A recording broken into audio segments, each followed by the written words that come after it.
In the world of imagination resides the arena of role-playing games. Among this realm are two distinct groups of people, those that min-max and those that don't. If you ask somebody who doesn't what their profession is, they'll answer, I'm a potter, sir. Sculptor, sir. Blacksmith. But ask min-maxers, what is your profession? Today on our Roll to Hit Gaming First Look, we cover a game that highlights the most crucial moment in a character's journey, the moment of creation. To many, this is but a necessary task of record keeping, but to others, it's a competition pitting the player versus the cold winds of dicey fate as they struggle and claw their way to the best stats and most favorable combination of backgrounds, profession, and alignment, not to mention the all-important starting gear. From the mind of Keith Matejka, we present to you a game about making the best character a player can have. Join us as we take a first look at Role Player.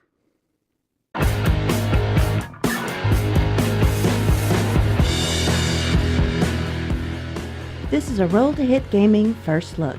In this video, we begin our game showcase. The first look covers components, rules, and setup. It is designed to give you a quick introduction to a game you might have interest in. Welcome, and thank you for joining us. Let's head into the game room for your Roll to Hit Gaming First Look host. Mighty heroes don't just appear out of thin air. They have to be created. Let's take a look at the components that make up your character. Race is selected by choosing a character sheet. Character sheets have a male and female side to choose from, and each race has unique modifiers for attributes. In this example of a dwarf, we see that the character gains +2 to their constitution attribute and has a -2 to their charisma. These modifiers are applied to the total score of the 3 dice that make up the attribute. Note that the human does not receive any bonuses, but they also don't have any negative modifiers. Class, alignment, and background are drawn at random during setup. Class grants a special power and lists attribute goals for the player to earn renown stars. Alignment contains a grid that the player's marker will be moved within to gain or lose stars depending on the final position at the end of the game. Backgrounds detail the character's story and provide goals of placing dice of specific color into specific locations within the attribute rows to earn renown stars. Skills, traits, and equipment are acquired during play. Skills may be used to trigger their special effect, but doing so exhausts that skill until refreshed. Players are only allowed to refresh one skill each turn, so using multiple skills can deplete your supply. Also, many skills modify the player's alignment when used. Players must move their alignment tracking marker in the direction indicated on the skill each time they use it. If they cannot move their alignment marker in the direction indicated, the skill cannot be used. Traits are permanent ongoing effects. They usually grant some bonus to in-game scoring. When acquired, some traits modify a character's alignment. Players must move their alignment tracking marker in the direction indicated on the card when purchasing these type of traits. There are 2 types of equipment, weapons and armor. Weapons provide a special effect when equipped, but a character may normally only have 2 hands worth of weapons equipped at one moment. The barbarian class can have more. Armor comes in sets, and there is no limit to the amount of armor cards a character can possess. The more armor cards of a set the character has, the more renown stars they're worth in final scoring. Other components include initiative cards, gold, and of course dice. Lots of dice. To set up the common area, lay out initiative cards in a central area starting with the 1 card and equaling 1 more than the number of players. For example, in a 3-player game, lay out the 1, 2, 3, and 4 initiative cards. Create a coin pile in reach of all players, or select a player to act as banker. Just make sure they're not the thief. Put 1 coin on each initiative card that is neither the first nor the last in line, and place the bag of dice in reach of all players. Market cards will have either a single dot or a double dot in the top right-hand corner. Separate the market cards into a deck of single dot cards and another of double dot cards. If playing with 3 players, discard 3 cards from each deck, or if playing with only 2 players, discard 7 from each. Shuffle these piles separately and place the single dot pile on top of the double dot pile to form the market deck. Create a market line by drawing market cards from the market deck equal to the number of players plus 1. So in a 3-player game, the market will contain 4 cards, and in a 4-player game, the market will contain 5. Player areas are set up in this way. First, each player rolls a dice, and the player rolling the highest becomes the starting player.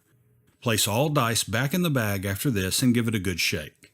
Beginning with the start player, each player selects a character sheet and chooses either male or female sides.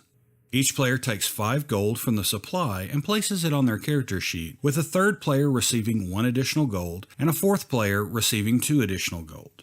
Shake up the bag of dice, and again, starting with the first player, everyone draws 1 dice from the bag and takes the class card of that color. They may choose which side of the class card to use. Players draw until a unique color is drawn, and no gold is earned by drawing gold dice during this step. Next, shuffle the alignment cards and backstory cards into a separate deck and deal 1 of each to each player.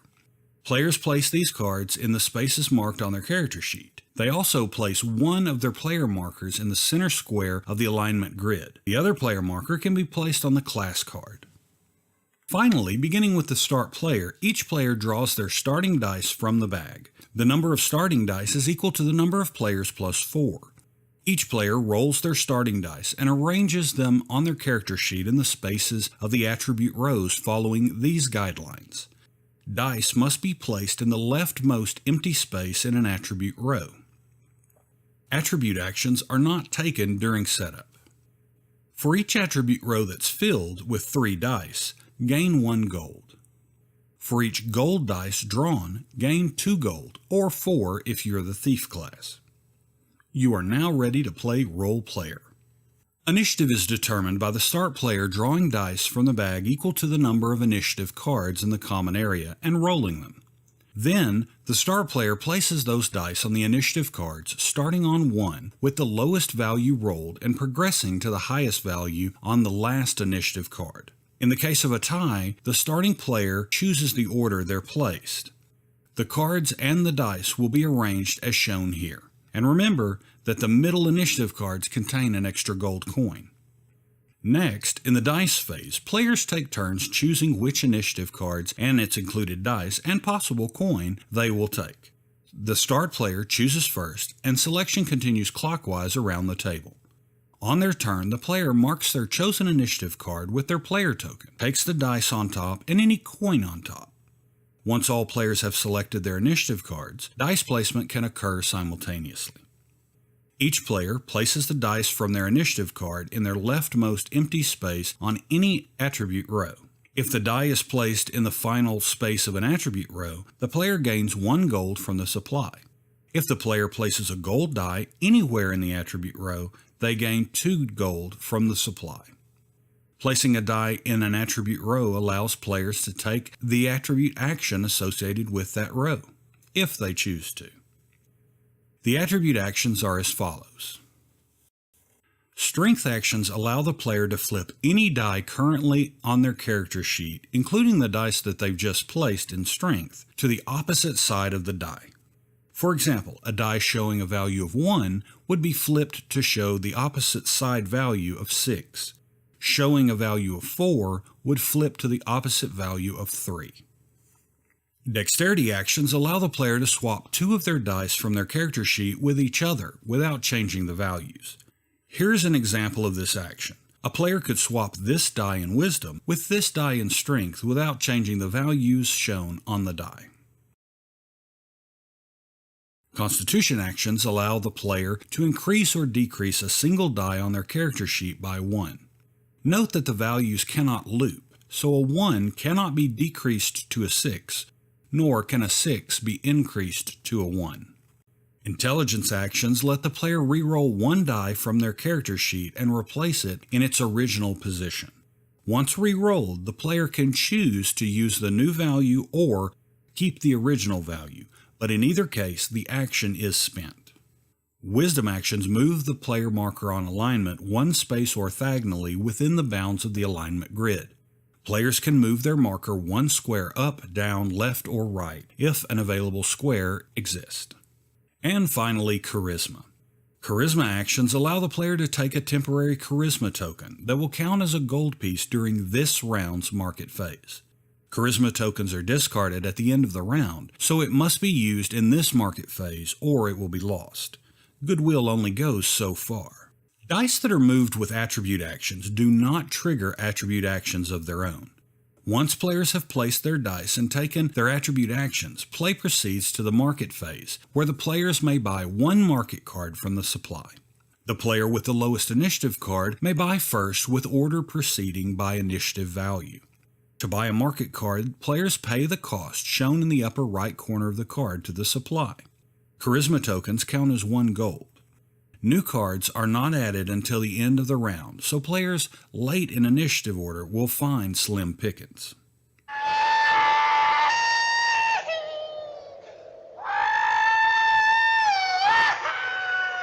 No, not that type of slim pickings.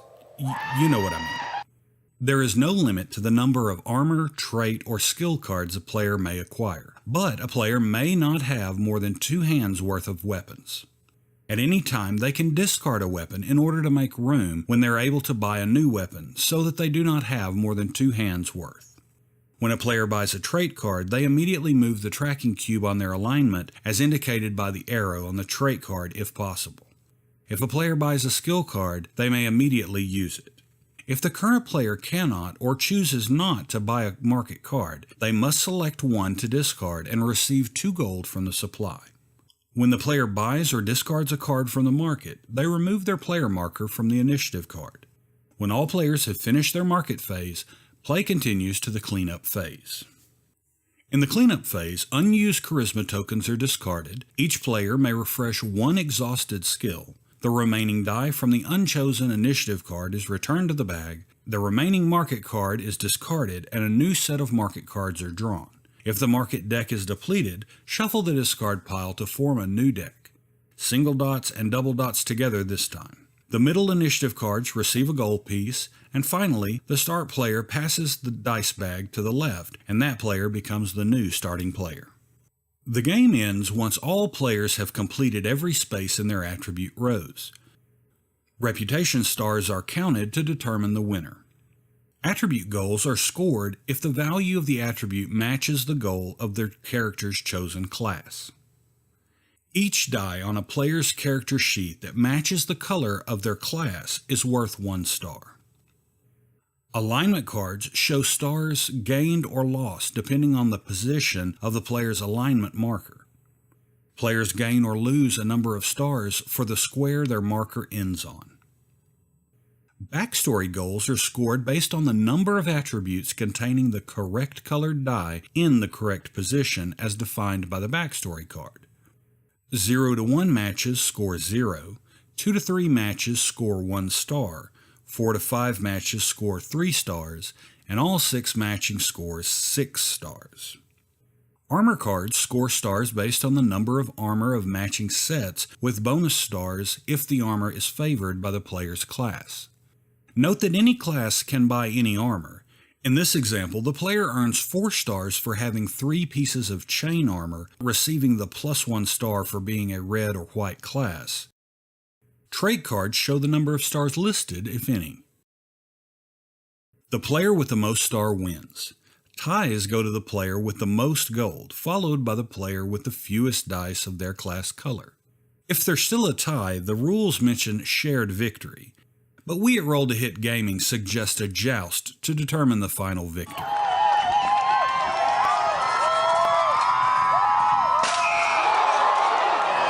But on second thought, I'll just turn around here in my tracks. Shared victory is fine. Thank you for joining Roll to Hit Gaming for another First Look. If you like what you saw and want to see more, please click the like and subscribe buttons. Find us on Facebook and Twitter, and join us in the conversation in the comments below.